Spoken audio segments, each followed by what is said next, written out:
A risada dele ainda ecoava na barbearia. Eusébio sentiu a lâmina tremer na mão. Não era o frio da manhã, nem o cansaço dos 65 anos. Era um tremor que vinha de dentro, do buraco que se abriu 3 meses atrás, e que ele, por mais que tentasse, não conseguia fechar. Aquele dia, uma terça-feira comum, tinha marcado o fim de algo que ele nem sabia que era tão valioso: a confiança em si mesmo. O cheiro de loção pós-barba se misturava com o pó de cabelo no ar, um perfume familiar que antes o acalmava, agora parecia um lembrete constante da sua falha. Ele olhava o próprio reflexo no espelho antigo, a cadeira de couro vazia à sua frente, e via não mais o barbeiro meticuloso que era, mas um fantasma de preocupação. O salão do Eusébio ali na Rua das Acácias sempre foi um ponto de encontro. Homens de todas as idades vinham não só para cortar o cabelo ou aparar a barba, mas para ouvir uma boa prosa, um conselho calmo do seu Eusébio, que tinha um dom para a escuta. Ele dominava a navalha com a precisão de um cirurgião, a tesoura cantava em suas mãos. Mas há 100 dias, o canto desafinou. Um cliente novo, um rapaz que tinha acabado de se mudar para o bairro, o tal Aguinaldo, exigiu um corte moderno, na régua. Eusébio, acostumado ao clássico, hesitou um pouco. Aguinaldo percebeu, fez um comentário jocoso, e Eusébio, tentando se provar, apressou a mão. O resultado foi um desastre. Uma falha pequena, quase imperceptível para a maioria, mas para Aguinaldo, era o fim do mundo. Ele fez questão de reclamar em voz alta, de humilhar Eusébio na frente de um salão lotado, chamando-o de ultrapassado e cego. A risada de Aguinaldo ecoou pela rua, e Eusébio sentiu a dignidade escorrer pelas suas mãos. Desde então, cada navalhada era um martírio, cada tesourada, uma prova de que não era mais quem ele pensava ser. A clientela, que antes era uma casa cheia, minguava. O silêncio na barbearia, antes um sinal de respeito, agora era a prova do vazio. O barulho do sino da porta quebrou o silêncio pesado. Era bem-vindo, com o filho no colo, um menino miúdo de uns 5 anos que parecia mais uma miniatura do pai. Bem-vindo era um dos poucos que ainda vinha religiosamente a cada 15 dias, fiel como um ponteiro de relógio. O menino, que Eusébio sabia se chamar Tiago, tinha um fascínio pelas ferramentas da barbearia. Os olhos grandes, curiosos, corriam por cada pote de gel e cada pente pendurado. Bem-vindo sentou-se na cadeira à espera, o celular na mão, rolando notícias. Eusébio observava o filho. Tiago, no colo do pai, esticou o braço fino e apontou para a prateleira de espelhos. Papai, por que o espelho do seu Eusébio está triste? Perguntou, a voz de criança fininha cortando o ar como uma lâmina nova. Eusébio piscou. Espelho triste? Bem-vindo levantou o olhar do celular por um segundo, deu uma risadinha leve e voltou para a tela. É só um espelho, filho. Não tem como estar triste, disse ele, sem dar muita importância. Mas Eusébio, que ouviu a pergunta, sentiu um aperto no peito. Ele olhou para o próprio reflexo e para os espelhos em volta. Todos pareciam empoeirados, desbotados. Eusébio sentiu o próprio coração pesado, como se o espelho do salão refletisse mais do que sua imagem, mais do que seu trabalho. Refletia a tristeza que ele carregava. Ele pegou o celular para verificar a agenda e viu a notificação: pedido de entrega cancelado. Uma pequena transação que simplesmente se desfez em um toque. As coisas pareciam se desfazer tão facilmente ultimamente. Eusébio guardou o celular, a notificação de cancelamento ainda pinicando na mente. Olhou para Bem-vindo, que agora distraidamente falava com o filho. Tiago tentava alcançar um frasco de loção na prateleira, e Bem-vindo, com um sorriso, explicava que ali era coisa de adulto. Eusébio sentiu um puxão. Aquele menino, com sua pergunta inocente, tinha visto algo que os adultos preferiam ignorar. Ele se esforçou para afastar o pensamento, puxando a capa de nylon para o Bem-vindo, que sentou-se na cadeira de couro. A navalha deslizou na pedra de amolar, um som que antes era música para os ouvidos de Eusébio, agora parecia um aviso.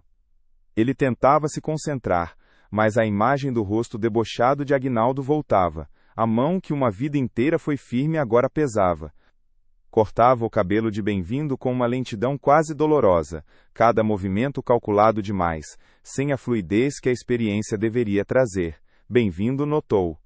Seu Eusébio, tudo bem? O senhor tá mais calado que o normal hoje. Eusébio forçou um sorriso. É a idade, meu filho. O tempo vai pesando nos ombros. Ele podia sentir o suor frio na nuca, mesmo com o ar-condicionado ligado. Era um medo silencioso, a certeza de que não era mais o mesmo. Ele pensou na missa de domingo, na homilia sobre a fé que remove montanhas. Mas a montanha que ele enfrentava era feita de dúvida e humilhação, e parecia mais alta a cada dia. Tentou orar, pedir por uma luz, mas as palavras engasgavam na garganta.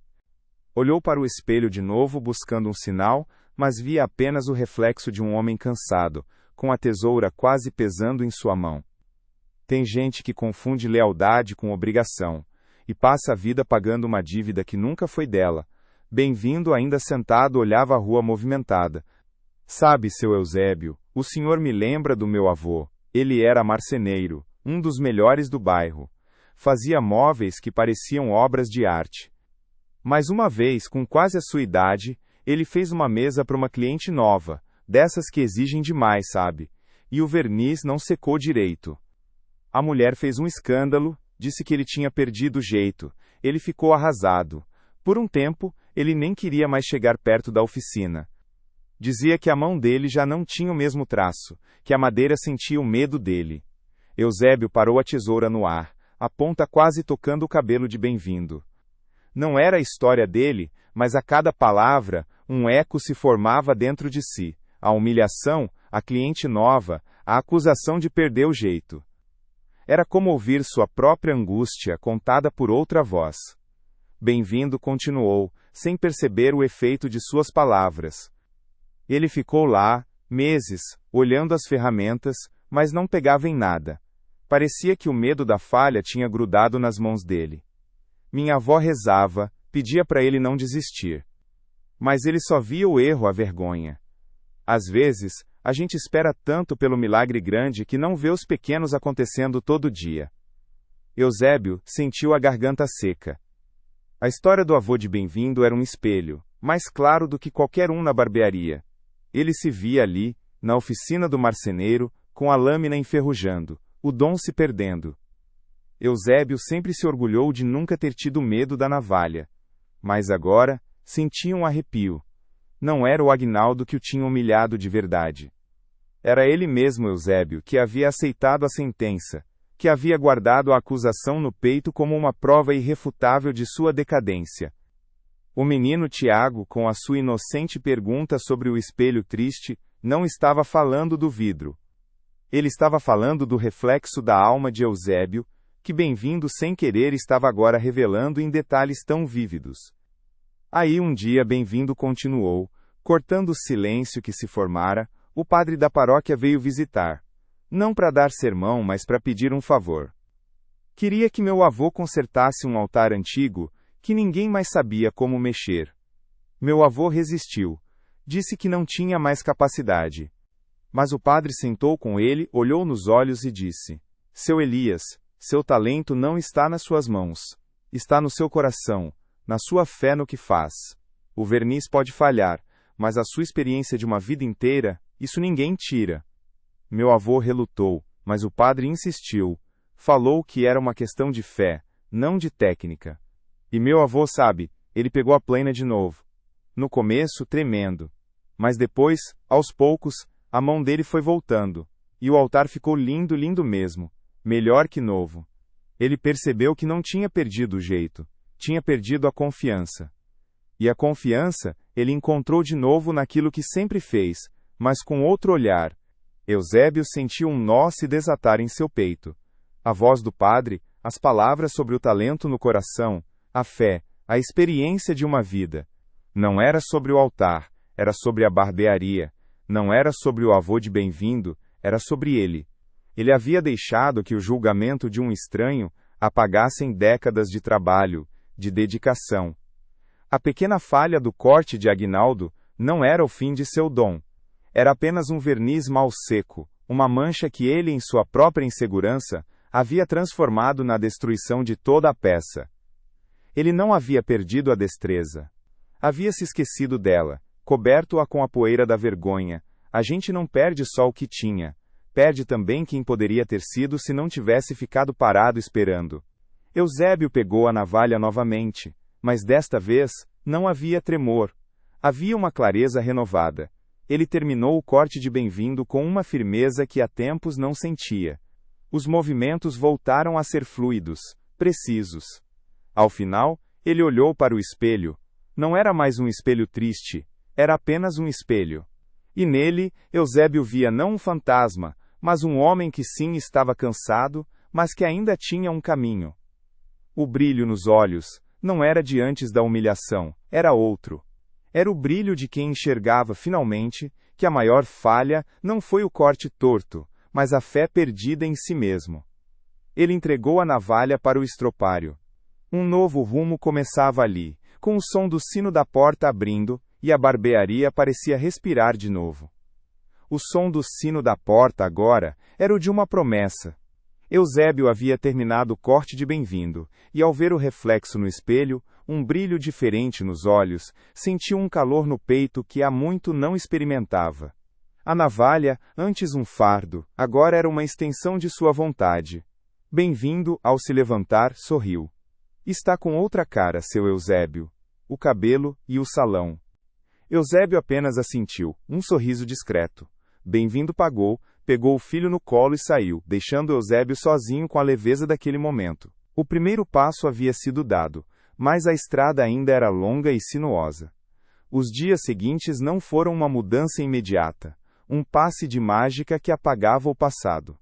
A barbearia que tinha minguado em sua clientela, não se encheu de um dia para o outro. Eusébio passava as manhãs polindo os espelhos, arrumando as prateleiras, dando brilho a cada ferramenta, como se estivesse reorganizando os próprios pensamentos. O cheiro de loção pós-barba e pó de cabelo começou a se misturar com o aroma de um café fresco que ele passava logo cedo, convidando-o ao acolhimento. Ele começou a cumprimentar os poucos clientes com um sorriso mais genuíno, a ouvir suas histórias com a antiga atenção. Houve dias em que o velho medo tentava rastejar de volta. Uma terça-feira, a mesma da humilhação de Aguinaldo, a cadeira permaneceu vazia por horas. Eusébio se pegou olhando para o espelho, o cansaço nos olhos. A pergunta silenciosa: será que o padre estava errado? Será que meu jeito realmente se foi? Nesses momentos, ele se forçava a pegar a navalha e amolá-la, sentindo o peso familiar da ferramenta, lembrando-se das palavras de bem-vindo sobre o avô marceneiro, sobre o talento que não está nas mãos, mas no coração. Ele se lembrava de Tiago e seu espelho triste, e sabia que não queria mais ver essa imagem. Decidiu que era hora de tentar algo novo. Começou a assistir vídeos de cortes modernos, estudando as técnicas na régua que antes desprezava. No começo, seus dedos estavam desajeitados, e ele praticava em uma cabeça de boneco de barbear, escondido no fundo do salão. As primeiras tentativas eram desastrosas, cortes tortos e falhas, fazendo-o rir de si mesmo e, por vezes, sentir um pouco daquela antiga insegurança. Mas, em vez de desistir, ele repetia, lapidava, até que um dia, a tesoura parecia dançar em suas mãos, e a lâmina da máquina seguia um caminho reto e limpo. A destreza, que ele pensou ter perdido, estava apenas adormecida, esperando ser despertada pela sua própria coragem. Com o tempo, a notícia de que o seu Eusébio está com a mão boa de novo, começou a se espalhar, sussurrada de boca em boca. Clientes antigos voltaram, surpresos com a nova energia do barbeiro e com a limpeza reluzente do salão. Alguns jovens, atraídos pelas placas que ele pintou com letras desajeitadas, oferecendo cortes modernos, arriscavam-se em sua cadeira. Eusébio, com uma paciência renovada, atendia a todos, combinando sua experiência clássica com as novas tendências que havia aprendido. As conversas voltaram a preencher o espaço, o riso ocasional, o tilintar da tesoura e o crepitar da navalha. O silêncio pesado deu lugar a uma vida pulsante. Certa manhã, Bem-vindo apareceu novamente, desta vez para cortar o próprio cabelo e trazer Tiago, que mal cabia no colo agora. A barbearia estava cheia, algo que não acontecia há muito tempo. Eusébio estava atendendo um rapaz com um corte bem moderno, a navalha em mãos, traçando linhas precisas com uma calma que irradiava segurança. Bem-vindo sentou-se na cadeira à espera, observando Eusébio, um sorriso sutil em seus lábios. Seus olhos, que antes viam um homem calado e hesitante, agora testemunhavam um barbeiro renovado. Tiago, curioso, não perguntou sobre espelhos tristes, mas apontou para um corte na parede onde Eusébio havia pregado fotos de seus novos trabalhos. Ele não disse nada, mas a maneira como o bem-vindo observava a cena, com um olhar de aprovação silenciosa, era a confirmação de que a mudança de Eusébio não estava apenas em sua própria percepção. Ela era visível. A conta de energia, que havia acumulado, foi finalmente paga. O aviso de pedido de entrega cancelado foi substituído por uma agenda preenchida, com novos agendamentos e até um pequeno aumento na clientela. Eusébio não ficou rico, mas a dignidade havia sido restaurada, e com ela a paz. O valor oculto não era o dinheiro, mas a confiança de saber que ele ainda tinha seu dom. A vida é feita de momentos, e alguns deles, como o espelho triste que Tiago enxergou, são convites disfarçados para olharmos para dentro. A história de Eusébio não é sobre um corte de cabelo mal feito, mas sobre como um único julgamento pode embaçar décadas de valor, e, mais ainda, sobre a virada que acontece quando a gente escolhe limpar a poeira da vergonha e acreditar de novo no que mora no nosso coração. A experiência de uma vida, a paixão pelo que fazemos, são um dom que ninguém pode nos roubar, a menos que a gente permita. E a revelação mais importante não é evitar a falha, mas entender que ela não apaga quem a gente é. Ela apenas nos lembra que temos a chance de recomeçar com um novo olhar. Se você já deixou que a opinião de alguém abalasse a fé que tinha em si mesmo, deixe aqui embaixo como você fez para reencontrar seu caminho e sua confiança. E se a história do seu Eusébio tocou algo em você, e se você acredita que um pequeno gesto pode ajudar outras pessoas a reencontrar seu valor, deixa o like, se inscreve e ativa o sininho para receber cada nova história.